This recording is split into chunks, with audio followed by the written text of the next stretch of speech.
It's Wednesday on Your View. Welcome to the show. I am Murayo Afolabi Brown. As always, I have the ladies with me.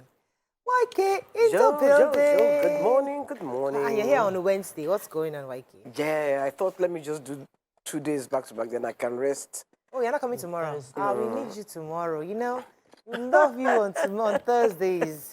The gist is different with YK. Please don't go. I was telling you guys yesterday that, and you said use it as your banter, so I said I will use it as my banter today.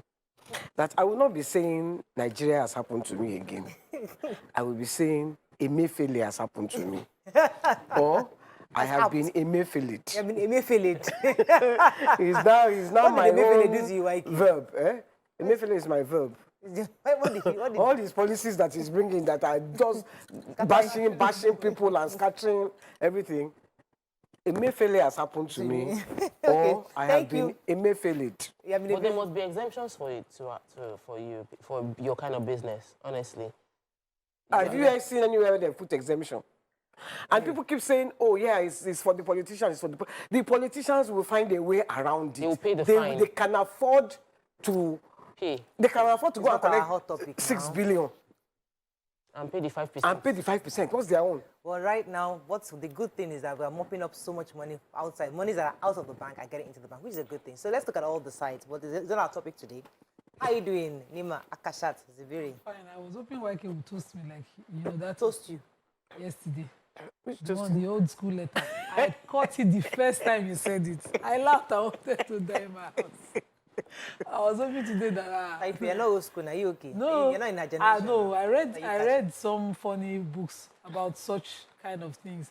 There was this African writer from, I think, J.P. Clark, and he had one of the books like that where those lines were used. We used to find it funny, and our literature teacher is. So you people didn't toast yourselves like that? No. Our turn did not come. But we used to rest the golden pen in my own generation too.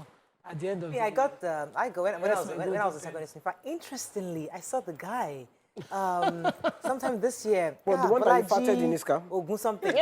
Sorry? The one you farted in his car? Okay, that's another guy. That was when I was older, as an adult. Oh, I'm talking okay. about when I was in primary school. But I just something. This is something in primary school. He wrote me a love letter. Love me tender, love me sweet, never let me. You have it. I would never forget that letter. I carried that letter to GSS1. I was reading it. It was like the sweetest in my life. I held that for like 2-3 years. I was just reading the love letter. Myself, I got love letter. But There was a particular person in my secondary school. And I saw him recently this year. Plenty. He was always writing me. He would say, from my heart, from the bottom. There was a way he used to end his poems. It was like he's a poet. He's really good with writing.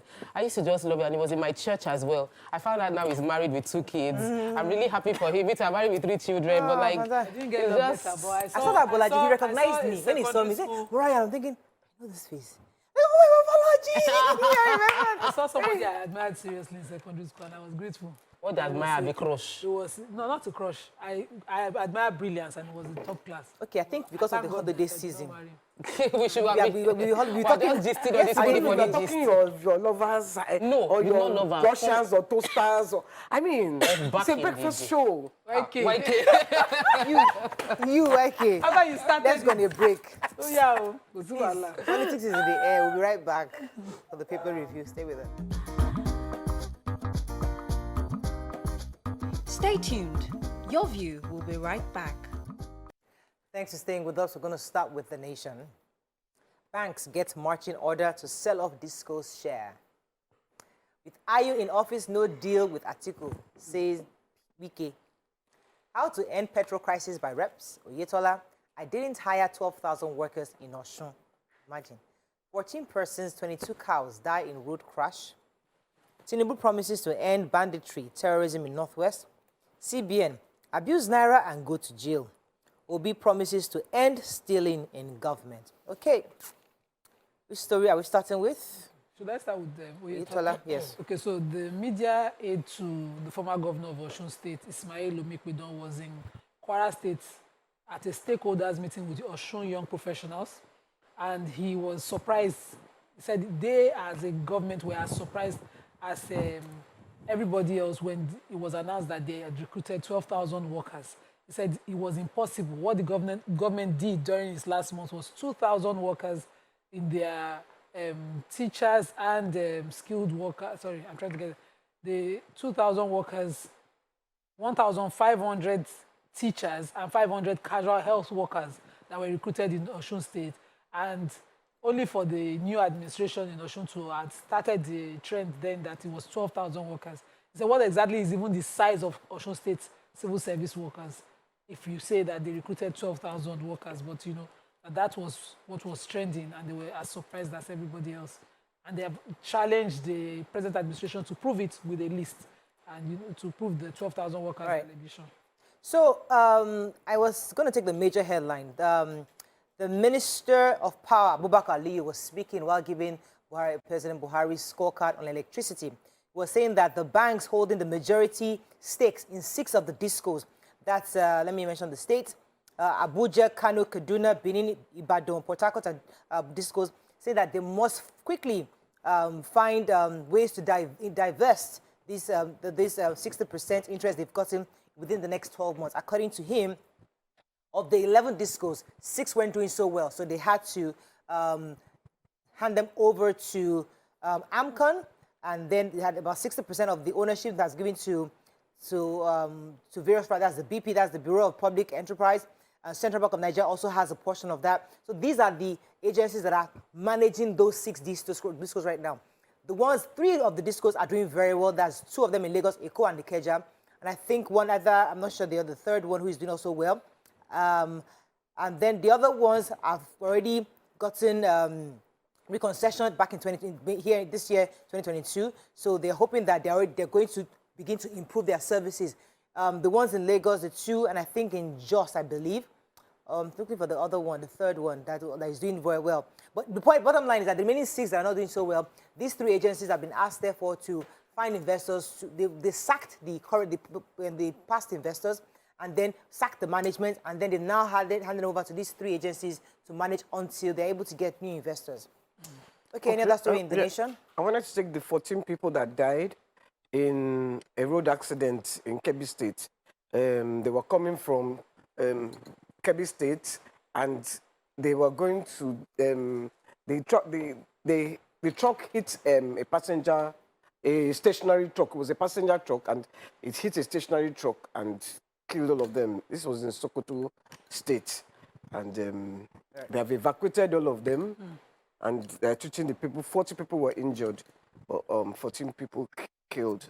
The cows. Right. Before I move on, let me just say the 3rd DISCO was in Enugu. It's important for me to mention that because so the Enugu DISCO is doing well, and the ones in Lagos are doing well. So those are the 3. Please don't take a story update on Unilorin female student Miss Olajide Gloria Blessing Omonwumi, who was raped and murdered in her residence last year around the Tanke area in Ilorin. And the good news is the Kwara State High Court sitting in Ilorin yesterday has sentenced them to death. Has sentenced 2 of the 6 people that were arrested to death. Their names, the convicts, are Abdulaziz Ismail and Ajala Moses Oluwatimileyin. And these 2 people are going to be hanged. They've decided to be hanged. And can we just speed up all these people that were on death row so that we can, especially for those that are not on appeal, so that we can decongest the court, because these 2 deserves to get justice, especially because of what they did to the poor girl who was murdered last year. Exhaust the appeal. Moving on quickly now to the Punch. 2023, INEC vows prosecution of voters' cards buyers and their sellers. Fake soldiers in court for terrorizing Lagos communities. Majestic Messi secures Argentina World Cup final spot. Senate postpones hearing on cash withdrawal limits. Mass rallies on local government autonomy to hold on Tuesday. My life in danger, ex-Ekiti Speaker petitions IG. Nigeria leads in yam production, exports none, says federal government. And reps direct NNPC to end petrol scarcity. Okay, which story are we starting in Punch? Okay, should I start with the yam production? Yes, please. According to the Permanent Secretary, Federal Ministry of Agriculture and Rural Development, Ernest Umahi, and he was represented at a stakeholders meeting workshop in Abuja by the director of the Federal Department of Agriculture, Abdullahi Abubakar, and his claim was that we must have sustainable food security for our population. As it is now, Nigeria is one of the leading, not the lead, but one of the leading producers of fresh yam products, but we cannot export any. And he says that so we must do something. The reason for that stakeholders workshop was to critically examine factors working against our being able to export quality production and our major commodities such as yam outside the country. But I think that he's saying one thing and he's losing focus.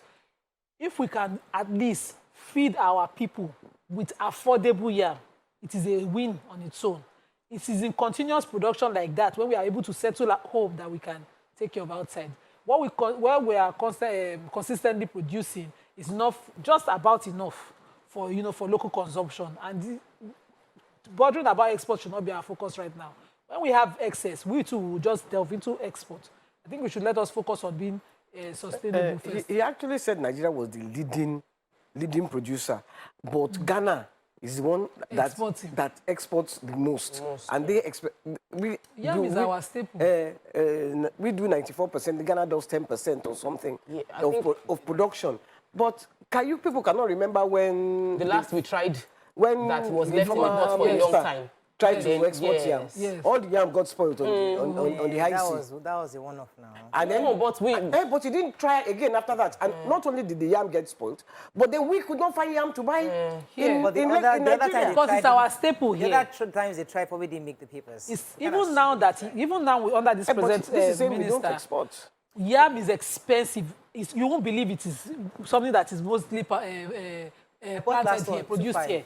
One tuber. Yeah. That's so expensive. we should deal with local consumption first. It's not our hot topic. Let's just move on. That's expensive. 2.5. The fact is, it's a topic we need to even talk about. That yam thing is a totally different matter. Seriously. I was going to take the story, because I took the story yesterday, on the constitutional review.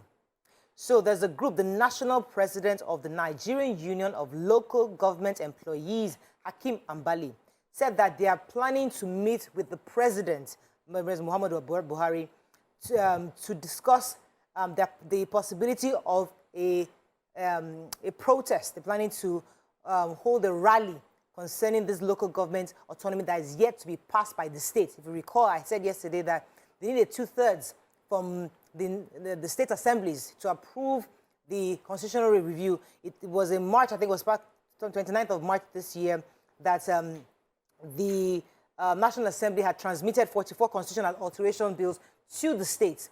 Of all these, I think only about 19 or so have gotten back. 21 states, the point says that 21 states had passed the amendment bills.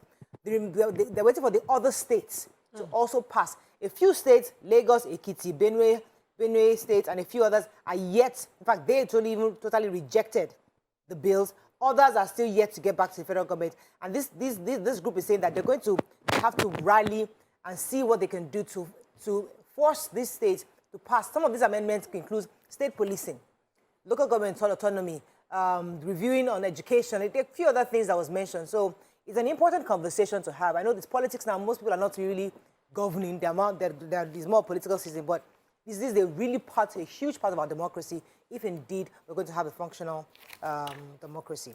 Let's go on a quick break. When we come back, we continue with our review. Stay with us, we'll be right back.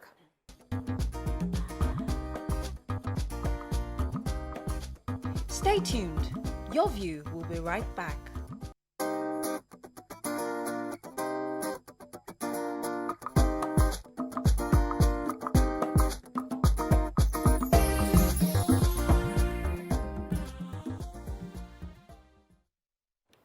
Thanks for staying with us. All right, so continue with Punch. So the ex-speaker of Ekiti State has said that his life is in danger. He was sacked. I think that happened I would like to confirm, in November. He was removed from the office in November 2022. And he has said that that was because of his loyalty, where his loyalty lies. He said it's had to go underground, that there were some strange men around his place. He has appealed to the Inspector General of Police to save himself and his family members from being eliminated, because he decided to contest for the speakership of Ekiti State elections. And he has had to take his family away from their house. He said some days before the election, some powerful forces outside the government of Ekiti State had been coercing members of the Ekiti Assembly to support someone else. So I was trying to get if the police, what the police is saying concerning this, and they didn't carry that story here. But if somebody is making such claims about his life, we don't want it to be after something now bad happens before we now say, oh, but he said so. Right. So please. Okay, moving on quickly now to Dailies. Atiku, Tinubu outdo each other on security and economic plans. Your sit-at-home order will continue to flop, IPOB mocks ECPA. Enugu Assembly decries worsening insecurity, mandates Ugwanyi to deal with situation. PDP mocks APC over candidates Chatham House outing. I don't have political axe to grind with Atiku, says Wike. Customs raised the alarm over use of government number plates for smuggling of vehicles. NNPC earmarks 1.6 trillion naira to fix roads under tax credit scheme. And CBN BPE banks now run discos to discontinue 150 billion naira electricity subsidy. Okay. Which story are we starting with? So following the presidential order, executive order that was signed by the president in 2019 on infrastructure titled Executive Order 007, NNPC has continued to fill the gap, and they said that, you know, they would fill the infrastructure gap with a 1.6 trillion naira rehabilitation under the federal government tax credit scheme. So they are looking at new roads. They said that out of the 195,000 kilometer road networks around, only 60,000 out of it is paved already. So NNPC will be, of course, doing PPPs and other initiatives to help cover this deficit that we have. So I'm looking. Okay, I was going to take the story concerning the customs. So the customs area controller in charge of the Niger Kogi area, Mr. Busayo Kadejo, has expressed deep concern over the increasing use of government plates by suspected smugglers, number plates, by suspected smugglers, and even second-hand vehicles and smuggling second-hand vehicles into the country. He said that they displayed about 15 vehicles that had the FIRS, that's the Federal Inland Revenue Service, plate numbers. No fewer than about 5 suspects were already arrested in this regard. He also said about 57 exotic cars were also detained because they were carrying the presidency number plates. Now, that's a cause for concern, because I think it's quite worrisome, because I know it's part of our culture where we seclude a group of people, either the presidency or government car, and those kind of things. The police don't check those cars. I think we need to really review these things, and how do we curb this frequent issuing out of these special plate numbers to just anybody. It's quite prevalent. Are you sure those numbers are even issued? I think are legitimate. Yes. Of the years. Yeah, but how did they? You see, the number plates, they fit a certain specification, so you will recognize a legitimate number plate if you see it. So they are probably legitimate, but they've gotten them through illegal means. So once you have that kind of number, if it's fake, you will know it now. Even if you are an ordinary person like us. But don't you think there's some privileges that when we have a proper state, we can start? But right now we're trying to fix our country. Maybe we should stop all these privileges. All these nice privileges should be suspended for some time until we get people who are actually willing to obey the laws. The other day I was in serious traffic, and a police car just comes on the wrong side of the road and went off. beats the traffic. They are above the law. They are above the law. So it starts to start. This is just, that's just it. There are many. Let me take any other song? Yes, please. I want to take a very important story. So Enugu State Assembly has decried the worsening state of insecurity, especially as we are in the Yuletide season. So the leadership of the Enugu State House of Assembly has called the governor, Ifeanyi Ugwanyi, has said that there's been major insecurity challenges along the Oji River State constituency area, and Chief Jeff Mba was the one that raised the motion to the Speaker of the State House of Assembly, said that just a few weeks back, the former Commissioner of Rural Development Enugu State, Uzo Gab, Ozulike in that Oji Rivers area was gruesomely murdered alongside his brother. And there had been several attacks within that area. And the fear of insecurity would deter many people from coming home this Christmas and New Year, even to engage in other social activities without being molested by hoodlums or being even murdered. So his appeal is let the state work with the police officers, joint military and forest guard and neighborhood watch to tackle the menace quickly. That's for Enugu State. I'm sure many other states have the same story. Vanguard, petrol NNPC slashes price for marketers to ease scarcity.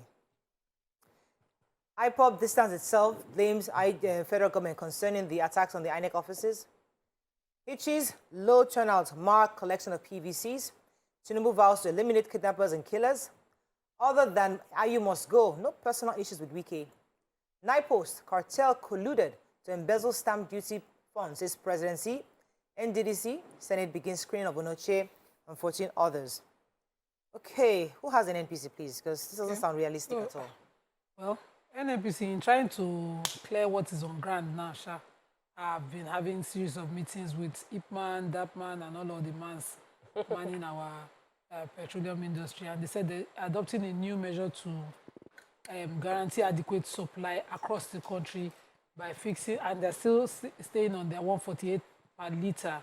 They're looking to, sort of meet marketers halfway by slashing from the private depots also what they'll be giving.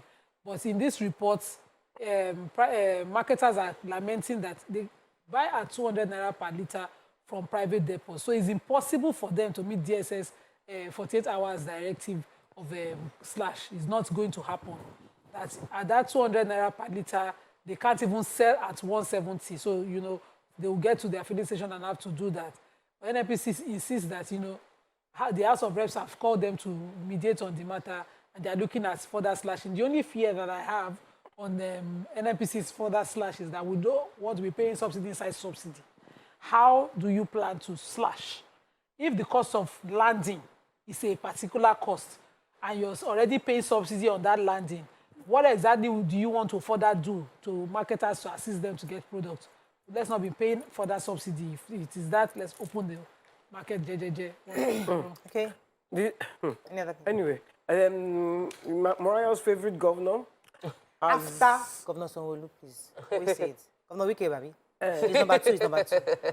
Well, I know him as your favorite. When I say favorite, then you can say after. Go ahead. Your favorite governor, Governor Wike, has said that he doesn't have any personal issue with Atiku, except that Ayu must go. That he doesn't regret running for presidency. That as far as he's concerned, if they hadn't done some magic, he would have been. He would have won the seat, but that he knows why he is saying that. He's insisting on that. On some argue that they can't have northern president and then northern chairman. Northern chairman. Okay, now also Vanguard they do a report. I waited for you to take that story because it's your axis. Yes. You so are going to Vanguard understand it very complete analysis of the expressway traffic that is going on. And they did interviews with road users, including, they did not interview Misha, But from Second Rainbow... Are you offering yourself for interview? Of course, I can sit with them on this, I drive them. So we've been suffering that hardship because the road has to be constructed from Coconut to Sele, the reconstruction, that's the rebuilding of the road. And the only service lane that is free is where tanker drivers have joined us to cure the way into Apapa, and that is causing serious hardship. I love that Vanguard is on the story, but I drove through there on Monday, and it was amazing to see that the tankers had left. Yeah. As when you get to Second Rainbow, you don't have to proceed into the worst part of Apapa. They don't have fuel. And I got a message this morning from Lagos Ibadan Express that they've removed they've removed. I saw the video. they say it's free. So Engineer Kuti sends the videos. Yeah. So you now have to just, for those of us going to Amodofin, you can actually exit into Amodofin freely now. I hope it continues. I'll have to pass let's drive safely as much as you can, because generally they'll lock it back up. Because look at the... It's going to break. That's all we can take on Paper Review today. When we come back, On to our hot topic of the day. Stay with us. We'll be right back.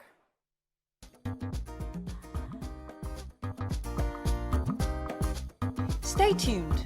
Your view will be right back.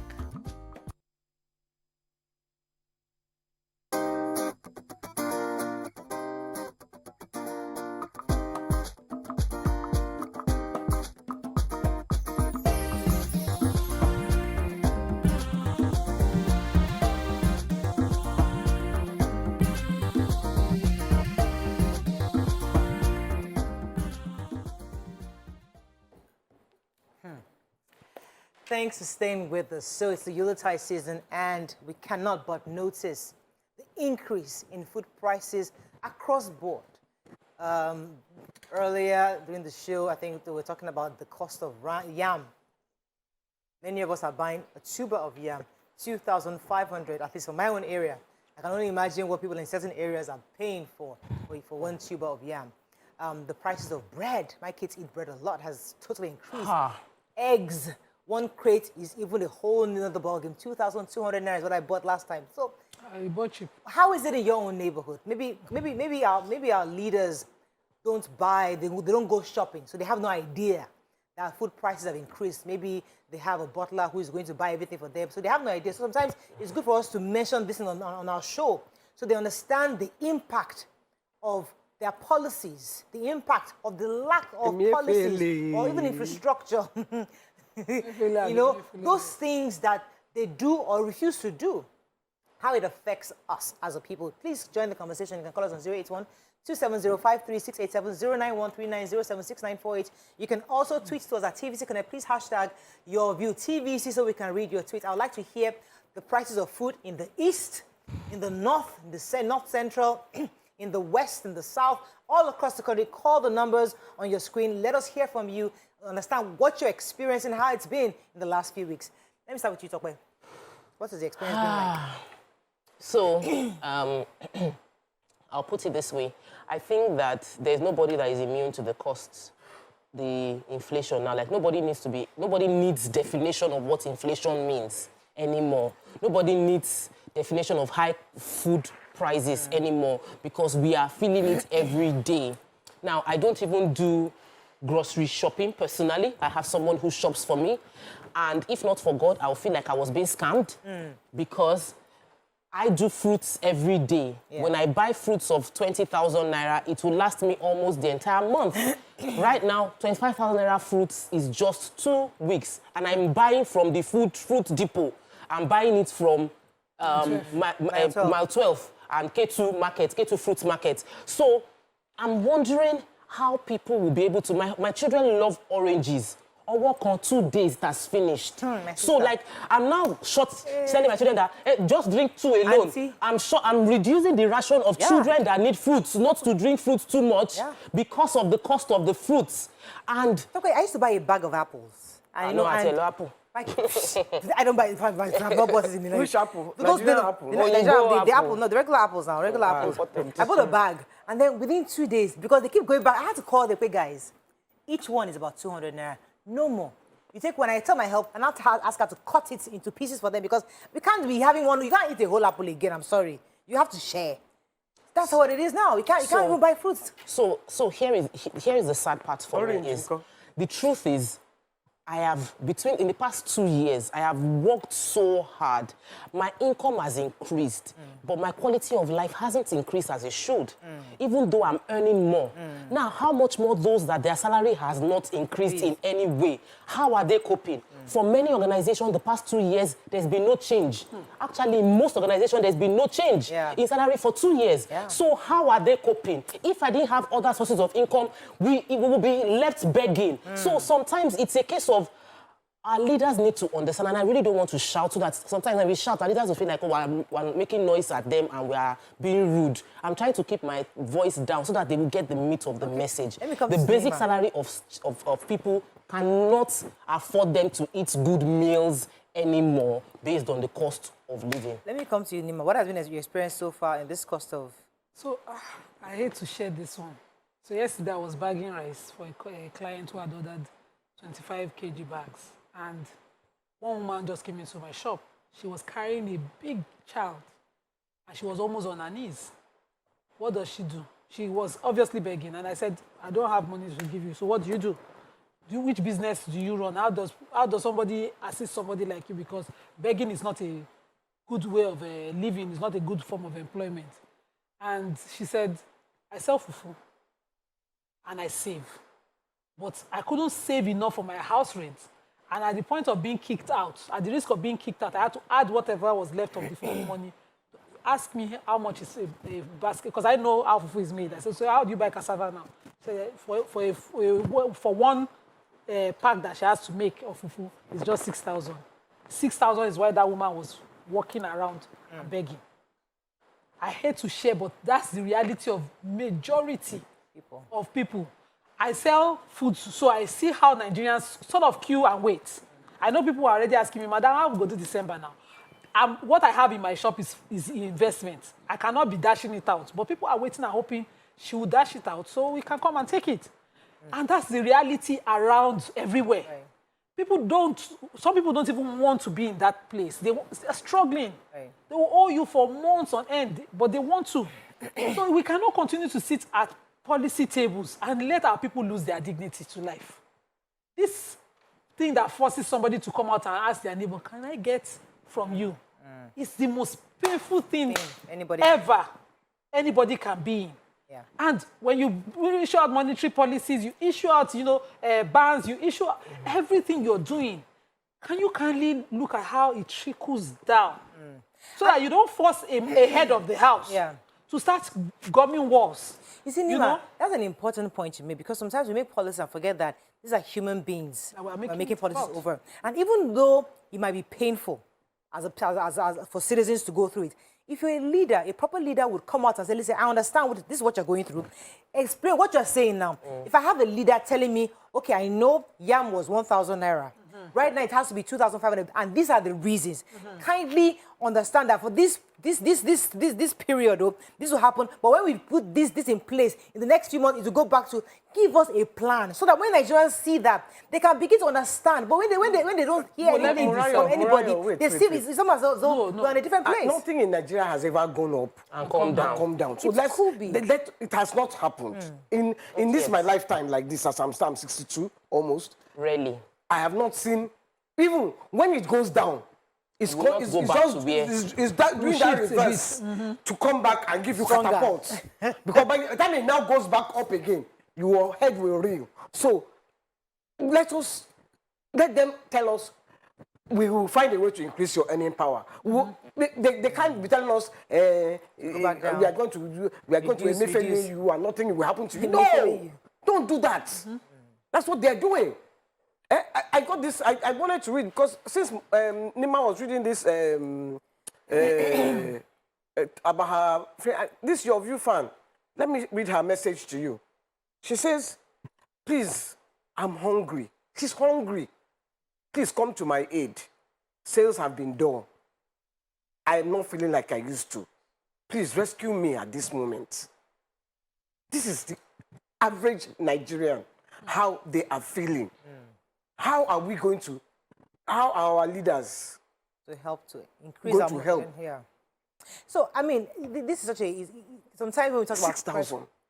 When you talk about prices of food, I mean, the other day, I mean, it's not just food, everything. No, but food is basic. Food, I mean, just everything has increased. You see, food, you must take care of food. Yes, food is basic. Food. I remember my parents, they would tell, when we're growing up, they would say, once I buy food in the house, forget every other thing. So whenever my father got his pension, then they'll go shopping together. They used to go to Lusada in Agbara, so that they will buy more food cheaper. I grew up buying in bulk.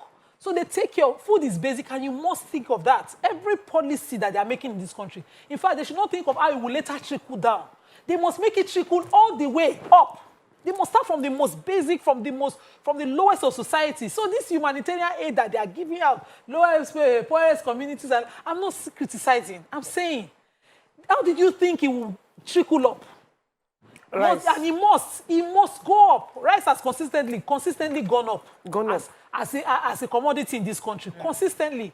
We can't afford to buy it. I'm selling bread. Bread. I used to buy 3 loaves, because my house 3 loaves at least every 2 days or 3 days. Now, the same amount I used to buy 3 loaves, I can only buy 2 loaves. It is unbelievable. Imagine that. comparing it within a year. I'm saying compare from last year to this year. No. So imagine that the subsidy. Don't compare or from January. Now. Compare from last month. So imagine that the subsidies and the policies were targeting whatever would make that price come down and stabilize it. That's what she's saying, that prices So don't that go down. That we should manufacturers increase our purchasing power. Not we're increase prices. we're saying from government. She was countering the issue of, it will later come down. We're saying from government, pure water now, they say that 300 naira per bag. Has government ever bothered to ask, why is cost of production that high? Let's see what we will do so that at least producers will not be shouting. As we speak now in the area that I am living, the people that are selling pure water cannot sell it any other But way sometimes because they are you know running that generators. Nigerians we also just use the that's general, where I want the to- Nigerian people We too. know the Nigerian we people know thing. that We all things know are those high, factors and now. then they So let me break it down this way. Why is let me break after the break. Let me go on a Okay. break. I'll come back. I'll take that analysis. Stay with us. We'll be right back.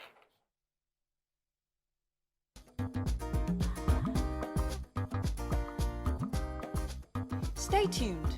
Your view will be right back.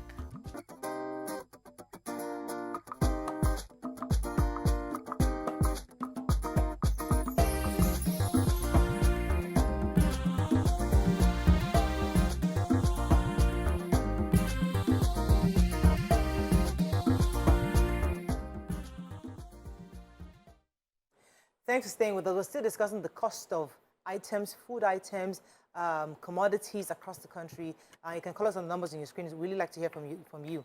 I mean, I was saying the other day, my washman, usually I've been paying him for years, been with me for many years, about 15 years now. And when he comes, I pay him per not wash, because the washing machine, per ironing. He only comes to iron. He told me, say, Auntie, you cannot give me, my washing money is different from my transport money. He now told me how much that it cost me 2,000 naira to get here. I said, now. He was now telling me what he was taking, the bike he was taking, from where he's coming from. So now, what I pay him, in addition to that, I now to add 2,000 naira extra because of transportation. He said he can't accept it anymore. If not, he has to find somebody else. He was actually begging me. But the point is that prices have increased, not just in food, all things. So, and it's quite sad. So the food is being transported from where they are producing it from to where it's going to be consumed. And we all know that that's diesel. So when that diesel price went from 300 to 800, where did we think it was going to, how the impact of it? I think that our government did not realize how people will feel it. And I'm so happy we're talking about it right now. Because right now, the only thing on the minds of most of our politicians is how to win the next election, but not how to empathize with the conditions of the people you are leading. You are leading people who cannot afford to eat well anymore, people who cannot afford to eat meat. I was buying chicken and I'm looking at people in my house eating chicken and my heart is... And I don't do that before. Like, I don't even look at things. I don't look at how many things are in the fridge. I just feel like, when you finish, we'll buy another one. But now I'm having to look. And it's so uncomfortable. I bought meat YK, but that's the reality. One of my friends, they shared ram meat, 40,000. 2 weeks, it's done. 2 weeks. That's even those that can afford it. As in people cannot buy fish. They can't buy meat. And they are living in this same Lagos. Then talk about I had to call a meeting in my house. I said, listen, let us discuss this meat matter.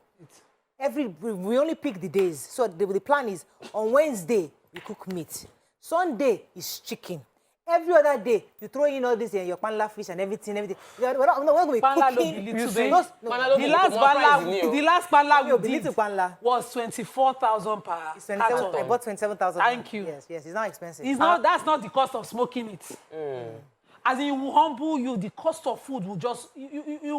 my own kids like to even waste. I don't like the taste. This one doesn't look fine. I say, well, children, have meeting. You will shop it. I'll carry my spoon and start feeding. So what Let can me the pause for a government second. do? Let me take the call. Hawa from Jigawa, you're live. Okay, good morning, everyone. Morning. I just want to add more on this issue of prices of goods in the north. Here in Kano, Jigawa, the prices have not only doubled, but tripled. We go to outside village markets to buy foodstuff. One person will bring a trailer and buy almost the whole market. There was a time I asked why. You know, we Hausa people, sometimes most of the businessmen up to today, they don't keep money in the bank. They keep money at home. And with this policy of money, change of money, it will affect those who keep money at home. So the only alternative to them is to buy foodstuff and keep until when this issue of money is gone. That is when they will be able to retrieve their money. But we are suffering the impact. When you go to market, Morayo and Co., the price is too much. The local rice we produce here in the north, we buy a tier at 1,500, 1,600. I don't know if it is the same measurement with you people. Gari, a tier is 1,003. Are you getting me? Yeah, it's 170. Then, how can the poor man survive? Right, right. That is my question. How can the poor man, even though I was talking... Thank you, Hawa. We really wanted to hear that's another addition. Yeah. That's from Jigawa. From Jigawa. Yeah, so it's not like farmers, it's cheaper. most of them It's not like it is far they- cheaper there. So, Auntie Annie, one of the biggest, I have a lot of people in my community now that are doing agriculture with their business.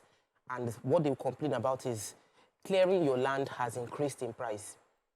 Your planting process is still the same affordable rate, but there is no proper risk. Like there's no measurement for risk. We've seen in other countries where to keep the price of food down, the government provides funds to say that there is for every registered farmer, this is the price you will sell, this is the product you need to plant. We know we need yam, plenty. We need potatoes, plenty. These things grow even in Lagos. That's These what things our grow jury was even in telling us the Lagos. other day. So- After I give you, the farmer, the money, you now rather sell to Benin Republic than your people, because that's what you were saying. It was all patriotic, the part of Nigerians. The government has to Because have... there's no regulation. There's no They're not obeying it. There's regulation. The next is not obeying it. No. If you Enforce sign the agreements, regulations now. if you sign agreements with the Nigeria, farmer, like, what are you talking about? Morayo, You're not in Enforce Nigeria. I understand the fact that we Yes. feel Yes. that the government will not work. Yes. I mean, that the human beings will try and counter the Absolutely. government. That's because we've seen loopholes. It's about sincerity. It starts with government. It starts with the fact that governments are willing to ensure that food prices come down. We have enough land. Ibejuleki, I'm into real estate. Ibejuleki still has enough land that we can use to plant. We are not planting on half of the... Lagos still has land that you can plant on. So we will do policy. I mentioned, I think, when we were on break, I said I drove through from Ijebu into Ekpe last week, Monday. We drove through a rice farm. The rice farm was over 50,000 hectares of land. And that rice farm was done in partnership with government. They put all the structure in place and the policy ended. We would have been making rice from that place. So let let me hear from Waike. I just want to say something. You see, when government puts in a policy and you do not enforce that policy and follow through, nothing will happen. That's all. Nothing will happen. If I say I ban Okada, and tomorrow Okada and nobody is there arresting the Okadas, They arrest for 1 nothing. week. No, so listen. Wait. I'm not even blaming. I'm not saying government is corrupt or anything. I'm just saying government does not enforce these things. If they sat down, look, I will just give you. This one has something to do with road. Ogun State government, they have done one side of our road. Okay. Now, today I'm coming. That side of the road, everybody has left the bad side to be going on the good side. That's the point. And nobody is there to arrest them or send them back. Why can will it be logical to arrest them? You cannot create a hardship. If you do one side of the road... Those of us that are those of us that are complying with the law now. Hey, how is it on your car? That's not... I'm still see, these are obeying the two law. different perspectives. Let me take this Wait call from now. London. Let me take this call from London. Lola from London. Good morning. You're live. Yeah, Ola, go ahead, please. Orion. Yeah. Good morning. Yeah, well, I will contribute to this.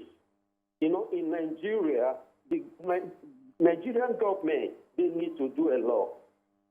Are you listening to me, please? Very clearly. All right, then. You know, where we are here, everything is the same thing. Full stop, going up. But what the government are doing, they're putting a little more money to every family.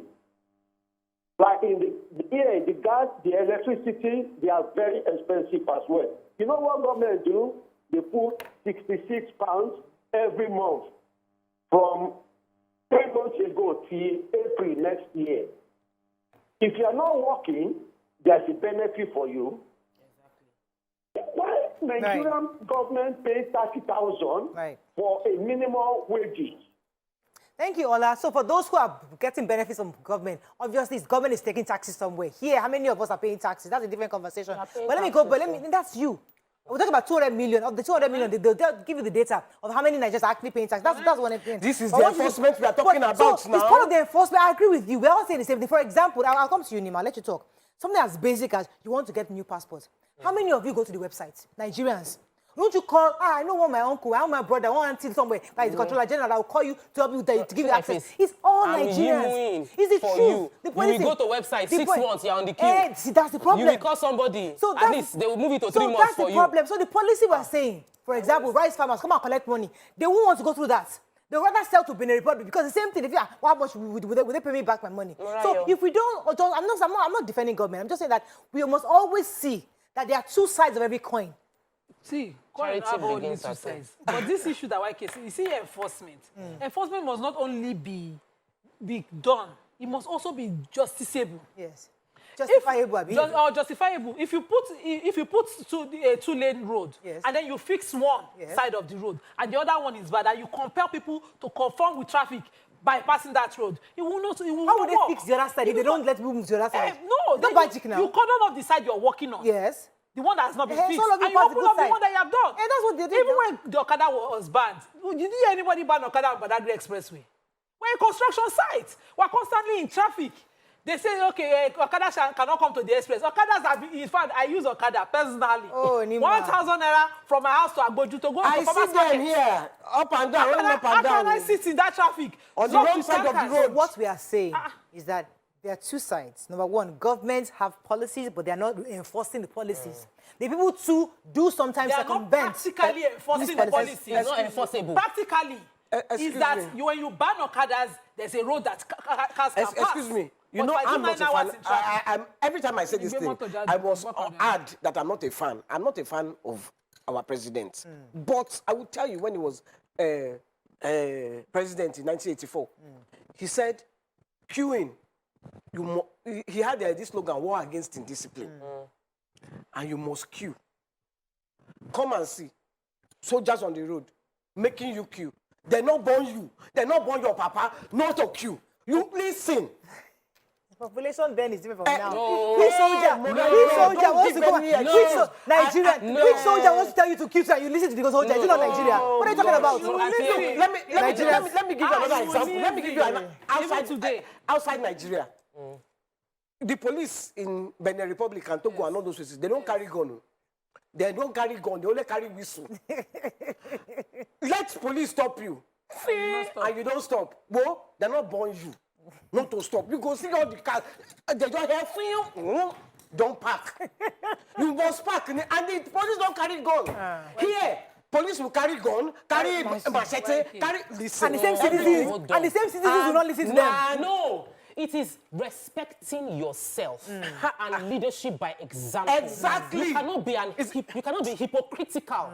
You are telling me to eat local rice, you are buying foreign rice. You are telling me to use Nigerian hospital, you are traveling out for healthcare.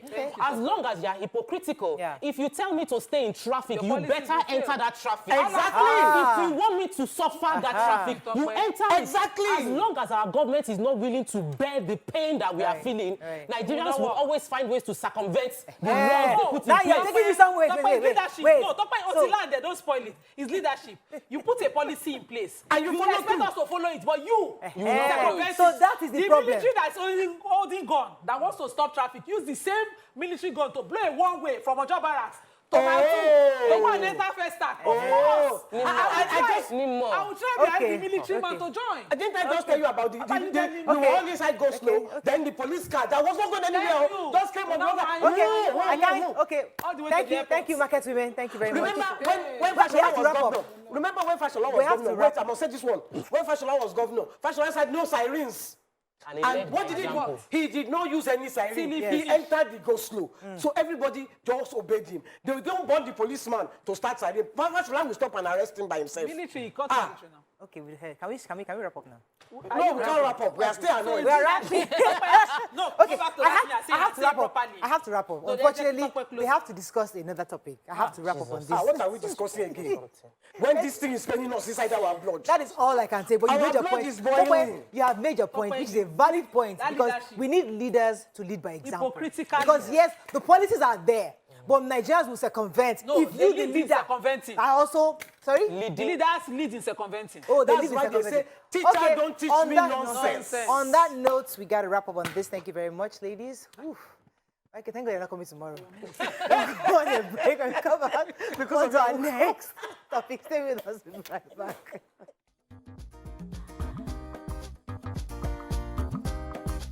Stay tuned. Your View will be right back.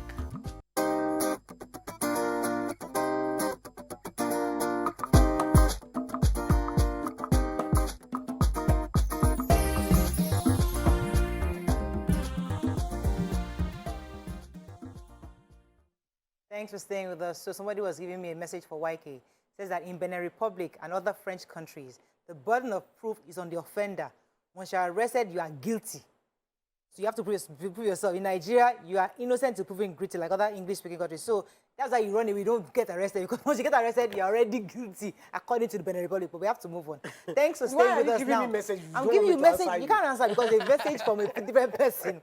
Anyways, right now we're going to be having with us on the show Honorable Benjamin Kalu. He's a spokesman, House of Representatives, discussing the issue, the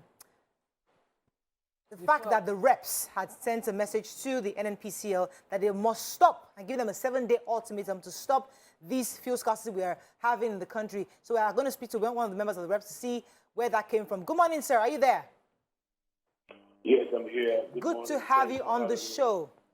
So we've heard different versions on why this scarcity persists from the NNPCL, from IPMA, from different regards. Now, the National Assembly has given them a 7-day ultimatum. Let me ask you first, what are you hearing? What do you think exactly is the cause? And why do you think 7 days is enough to fix it?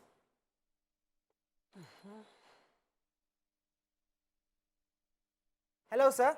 Hello. Yes, did you get the question? Your line is breaking. I think I heard you say something about the 7 days. Why Ultimatum. would think the 7 days is enough? Yes. And what is the cause of the scarcity? Yes. Yeah. First of all, thank you, Nigerians, for tuning in, and thank you for having me. As a parliament, we were set up as an arm of government to make sure that we check the excesses of various arms of government, and in doing that, protect the interests of the citizens of this country, ensuring that at all times that the interests of Nigerians were protected. In this artificial petroleum product scarcity and the way it has lingered for quite some time, we do not think that the interests of Nigerians are to be protected. And the onus lies on us as the People's Parliament to take legislative steps towards resolving that. And that was what we did yesterday through the voice of our Honorable Member Saidu Abdullahi from Niger State, who titled his motion, Urgent Need for the Government to End the Current Fuel Scarcity. Since the private sector could not handle it, since the Marketers Union Association have not been able to handle it, since all we have heard has been excuses from one agency to the other, you may recall that one of the excuses given was Nigerian Midstream and Downstream Petroleum Regulatory Authority claiming that at the peak of the rainy season, that the issue was the rainfall that submerged Lokoja corridor, including the highways. And they said this was what restricted vehicular movement around that corridor. Really? Post-flood and the rain, another excuse came justifying the scarcity. by the same, by President of Petrol Marketers Association, IPMAN, who claimed that it was a supply gap. So it was no longer the rain, it was a supply gap now created by a blockage at the same locature. And but there is one thing that the president of IPMAN did, which was justifying, and clearing the government when he stated that there was availability of products in the various depots.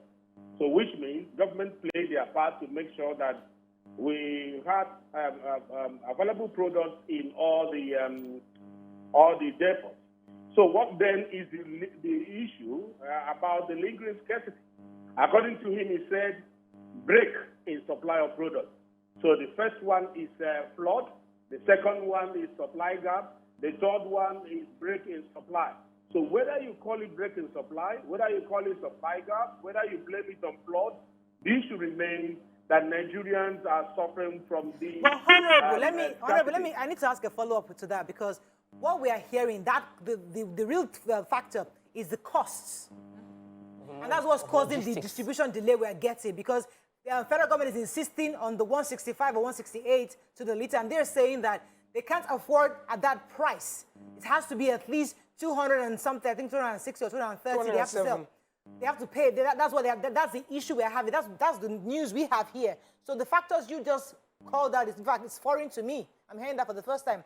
But if it's a cost issue, how do you expect that 7 days we'll be able to reverse this? And apart from that, if they don't comply in 7 days, what's the punishment? You are just issuing the 7 days and there's no consequence. Well, let me go back to what I was saying before the interjection. We have security agencies in this country, and their job is to make sure that they supply us intelligence reports. If you may recall, recently the intelligence report was that there was available product and that they were given 48 days to end this scarcity. And if you check the whole petrol station, there was an improvement after that ultimatum was given by DSS. So the issue is not just the price. Hello? And I hope you can hear me. Yes, we can. Go ahead. Yeah, increasing from 179 to 300. Occasions the consequences is much on Nigeria, and we cannot sit back and say after spending trillions on subsidy, we just sit down and say no, we have not spent enough, and based on that they can increase prices, even if it is affecting the economic situation in Nigeria. So we have done what we are supposed to do to give them ultimatum as those allowed by the Constitution in checking inefficiency of government agencies in the exercise of their duties. And if they fail to do that, like you asked, what will happen? We will now call them in. We will now take our oversight to the next level, because we believe in the intelligence report that has been supplied by the Department of Secret Service. We believe in that. And we will work with that to make sure that those who are supposed to control this, they are exposed and the right punishment measured, given out to them. So it's not like a call out that will just die down once we finish calling out and nothing happens. Nigerians should watch and see what happens in 7 days if this is not reversed. Right. The House is feeling the impact that this is having on our economy. The prices of consumer goods is increasing because of this petroleum product, because there is hardly a consumer product that does not rely on the petroleum product for its supply to take place. In the supply chain, you need a petroleum product. Right. So we cannot allow this to keep lingering. There are people in charge, and we are going to call them in if in 7 days this does not reverse. All right. Honorable Sir, this morning, IPMAN responded that, they have to take products from the private depots in Lagos and some other private depots. I don't know, others, but I know the one in Ijegun, that they have to carry PMS from those depots at 200 naira per liter, and that they cannot get to the filling stations and still sell at that amount. NNPC, in response, says that they will do a price slash from those private depots as well to ensure that Ipman can then sell within the regulated price.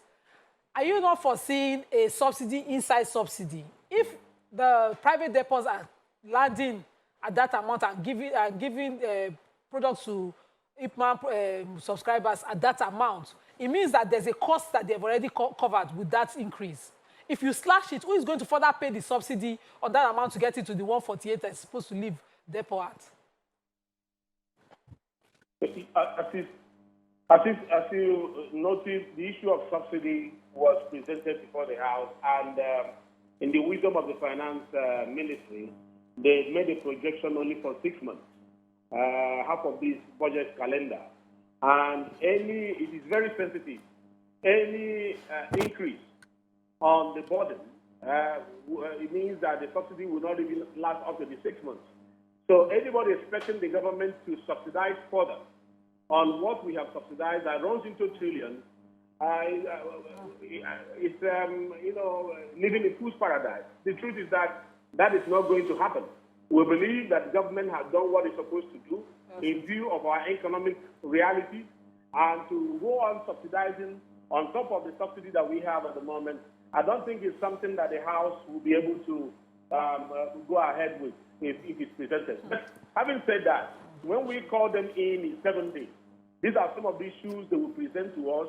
If they are cogent reasons, we will look at that. But if they remain as flimsy as all the excuses they've given to us before now, definitely speaking, the House is not going to be on their side. The House will be on the side of Nigeria. Honorable, please, I hear the conversation at the House of Representatives, and I see the body language of, from my own perspective, let us not look like we are not responding to the crisis without actually dealing with the root of the crisis. That's the way, personally, I see it. You can prove me wrong. But we all know, whether we like it or not, we are going to remove subsidy. This is an election game. It is a countdown to election and handover. Then it's the next person's problem, how they want to deal with the crisis of when the subsidy goes. Why is the House of Representatives not talking to the people in a way like shows you understand the reality? Whether you remove it now, you remove it in 6 months' time, you will remove the subsidy. Price of petrol will go up. We are going to deal with that reality. What are the other things that can be put in place in the budget now to ensure that when that happens, all of the things will not go into crisis? That, for me, would be a more realistic approach to solve the problem that would happen then. Whether we do 7 months ultimatum now, it still won't make any difference. In 6 months' time, 7 months' time maximum, subsidies out, we'll be paying a lot of money for petrol. The budget planning and economic planning, they are not based on sentiment. They are based on economic reality. Okay. They are not based on wishes of people that goes up and down. They are based on fundamental analysis of economic indicators carried out by those who are charged with that responsibility. And we don't just wake up and increase subsidy or reduce subsidy. They are done based on information, data collected by the economic experts. And like I mentioned, we have made a projection that was approved by the House. If there's any reason for it to be increased or reduced, it will be presented to the House. Okay. Not because somebody said so. The money we have spent so far on subsidy is enough. And I said, the intelligence reports revealed, and which was confirmed by the president of Ipman, that there is availability of products. So the president of this country, the government of this country, has made products available in the various depots. All right, let me go on a break, sir. If the marketers are trying to sabotage the economy, there is a space for it. Economic sabotage is a crime. And that is what we are going to be looking at. If there's anybody somewhere that is trying to project this unregulated pricing, while some stations are selling at a regulated price, others are selling at the unregulated price. So, I mean, who is behind this? All right, let me go on a break, sir. I have to pause you for a second. Let me go on a quick break. When I come back, we'll continue this conversation. Stay with us. We'll be right back.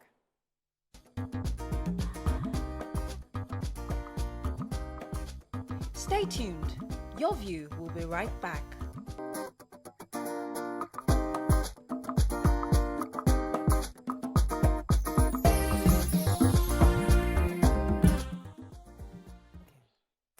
Thanks for staying with us. We still have with us Honorable Benjamin Kalu, who is discussing the NNPC ultimatum to get to NNPC for 7 days. We'll put that on hold for a second because I feel that there are different issues that are being raised right now.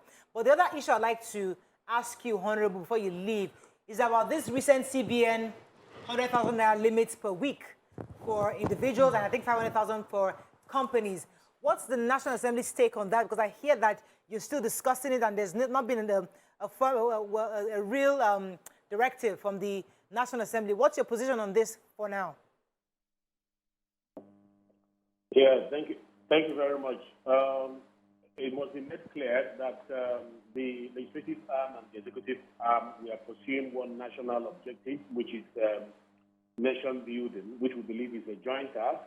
And when we take position, we don't take position because we want to assume a position that is acrimonious or rancorous, with the position of or the position of the executive.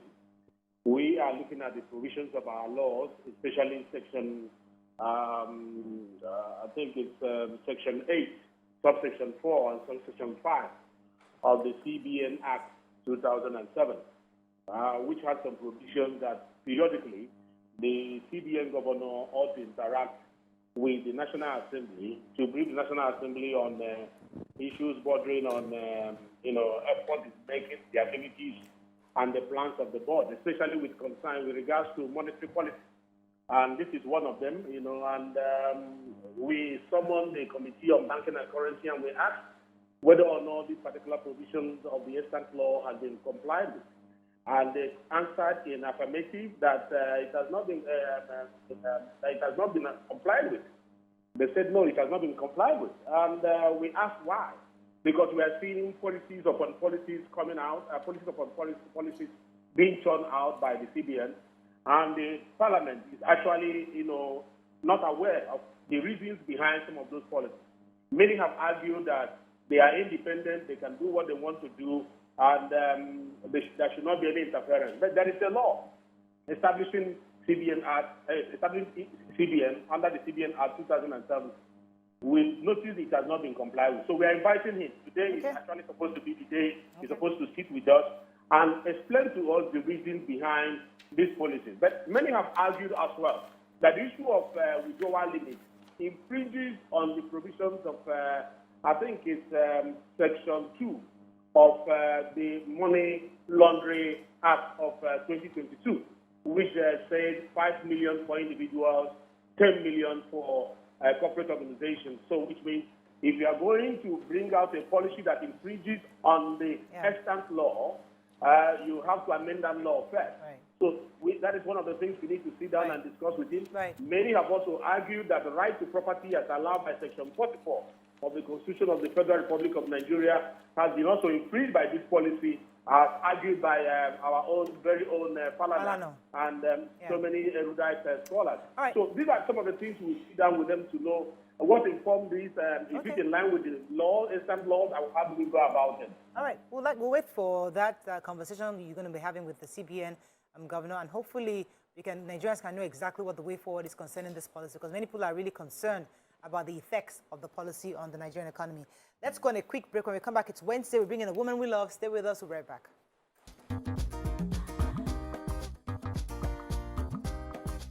Stay tuned. Your View will be right back.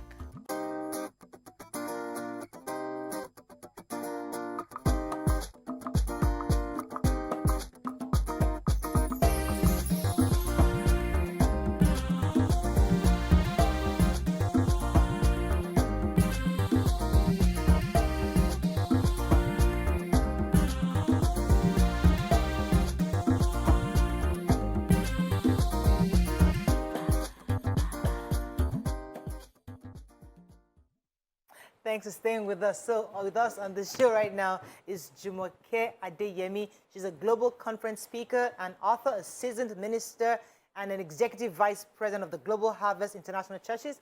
She's passionate about discovering potentials and talents in people while also challenging them to bring out the best in them. I should actually call you Pastor Adeyemi because you've been pastoring for 30 years. Welcome with us, Pastor Adeyemi, in the building. Thank you so much. Good to have you on the show. So once in a while, we bring in women who are doing great things in Nigeria just to showcase them on the show, because it's important for us to celebrate women and not just look at just women that we know, but there are other women who are doing such important things and are impacting lives.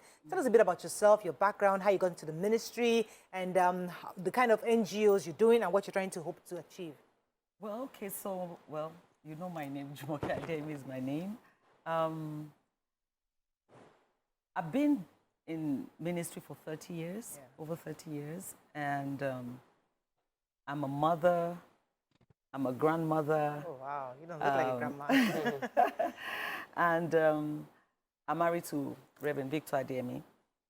We pastor Global Harvest Church, but beyond that also, I run some business and also run an initiative, which is an NGO. So basically, an initiative that is to reach out to the poor, to give hope in this VUCA times. Because things are volatile, they're unpredictable, they're complex, ambiguous. It's people are holding on by the thread in some instances. And sometimes when you meet people, it reminds you that you're also a human being. And that, you know, it's not about privilege or anything. You're just a person or a woman who has been helped by God. So it pushes your heart to help somebody else, because you just never know. You know, because we place value on life, you never know who you're going to touch, because it may just be the president of this nation. It may be the person that is going to discover the cure to AIDS or cancer or something that looks like they're in rags right now. Direct this conversation, because before you came, at some point, we're talking about the prices of food. People are managing. In fact, I can't even say managing. People are just holding on by the thread, as you said. As somebody who is a leader and you see, how do you help? How do you identify? How do you know families to support? Do they come to you? Do you open channels, or you just go out to the streets? So how do you reach out to these people? Okay, so first of all, I'm passionate about the poor. I'm passionate about people who need hope. And so that drives what it is that we do. We look for a community where there's help, where there's need, where there's a need. So say, for instance, the last time we had an outreach, it was under the bridge. I never for the life of me knew that there was a community there. And in that whole, it's called Wasemi. I'm sure some of you would know where that is. In that whole community, there's just one toilet and one bathroom with hundreds of people. Wow. And so we went there to reach out to them, medical aids. We gave back to school to children, because we came to realize that there are children. I've encountered children extremely intelligent. Nigerian children are intelligent, extremely intelligent, but they can't go back to school because their mom is unable to send them. So we go out to support them. Right now, we're supporting some students in primary school in Makoko, and we're paying their school fees for the year.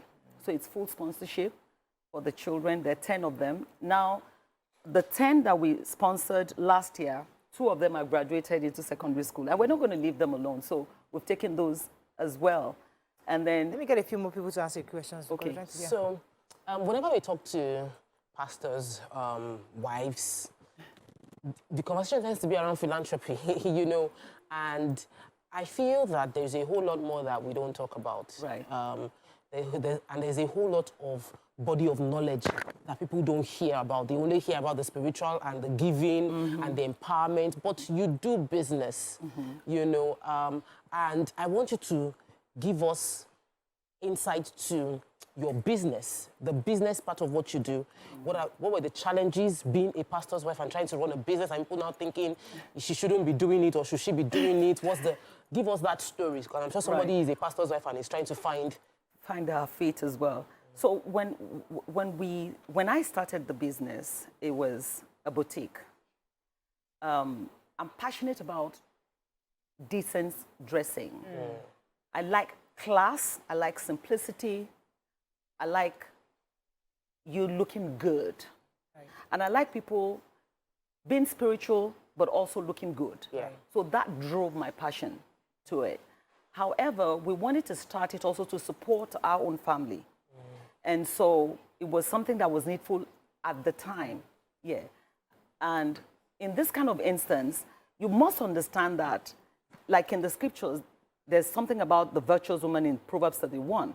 And that woman, even though she's a believer or somebody who seeks God, she is into entrepreneurship. Basically, she owns land. She's into clothing. She runs different types of businesses. She even imports things, to sell.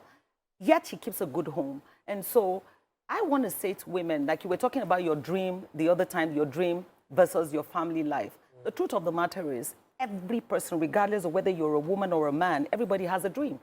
Before you became Mrs. Somebody, you were somebody. Right. So what are you going to do about that dream? A lot of times people bury their dreams in view of family. There's a way you can manage the two. You can be good in business and good in the home front. And that takes a lot of wisdom and a lot of planning. Because of time, I have to throw in so many questions in for you because I want to get a lot of meat from you. Nima, let me let you jump in here. Because this is Women We Love, let me talk about your educational background. I found out that you mastered in psychology.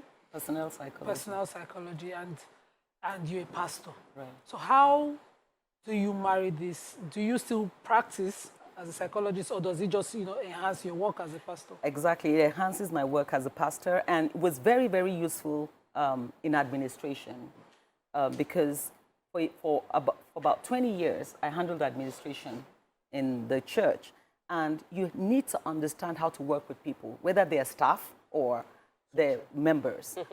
Any which way, you must understand how to work with people. That emotional intelligence is you're learning as you're working with them. And, in personnel psychology, you learn a lot about people, how to manage people, how to work with people. There are different kinds of people that you meet, whether you're working in the secular or you're working in business or ministry, whatever way. Life is all about people. Right. So knowing how to relate with people, knowing how to manage people, knowing how to bring the best out of people so that it can be productive for the organization, and most especially bring out the potentials in them, which is very critical, because most times organizations want the best out of people without giving anything back. There's got to be something's got to give. Right. So every organization, every organization that is interested in people, in their personnel, their welfare, their paycheck, their family, thinking about all that, puts together, it all comes together in personnel psychology, because you want to understand what they are thinking. That way it motivates the organization to know how to take care of these people. I'll pause you for a second. Once I enter marriage, because marriage is such a critical part when it comes to women. Church people and marriage. It's always so difficult because many of us try to stick to the Bible. Right. But the definition of a good home is ever changing because you are constantly dealing with men who are not being groomed for this institution.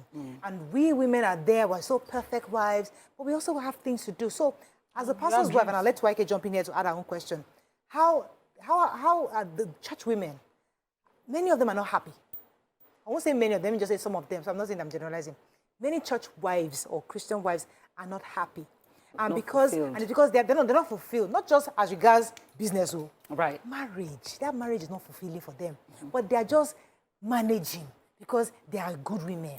And they have to endure it because that's what, they have to stay. So how do we help those kind of women to find fulfillment? Especially when the men are not listening, they're not interested. The truth of the matter is, we have to help the men. Many times, all of us are women. We grew up, your mom will teach you, oh, this is how to take care of a hot man, this is what to do with in-laws, this is what not to do with in-laws, they'll teach you how to bathe, everybody has a dolly. So the girl child is over-schooled.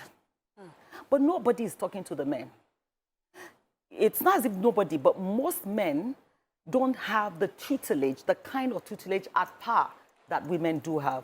And so that's a starting point, because this question is a very huge burden for me. But for the women who are suffering and groaning under this kind of situation, because what you said is so true, in church and even transcends church. Because I've counseled with people, women in church, I've counseled with women outside of church. It's a general thing. It's almost universal that people get into marriage, and there's a lot going on. First of all, but let me categorize it into a few places. One, before people get married, there's a need for counseling, proper counseling, church counseling, and now I would dare say, go for professional counseling, particularly if people are coming from two different backgrounds. Thank you. Because many times, they're not coming from the same kind of backgrounds. And a marriage is not just happy because, oh, two happy merry-go people just got married and I love you. Listen, Powerful. love is blind, but marriage will open your eyes. Because you get to know that person for who they are. When the light goes out, when everybody has carried their gilly from the Owambe and they are gone home, and everything, you would get to know that person, how they snore, how they, whatever it is that they do, you get to live, the whole package, you get to live with them. And so these are the issues. What do these women do? First, I would say, believe in yourself first. And I say that with caution, because a lot of the times, our maternal instinct allows us to throw ourselves away to take care of husband, children, society, in-law, everybody but us. Who's looking out for you? Let me pause you there because I want to let YK throw in a question before we wrap up. Go ahead, YK. No, I was just, you made a statement. You said nobody is advising the men. And you have this hers that you founded that's for women again. Yes.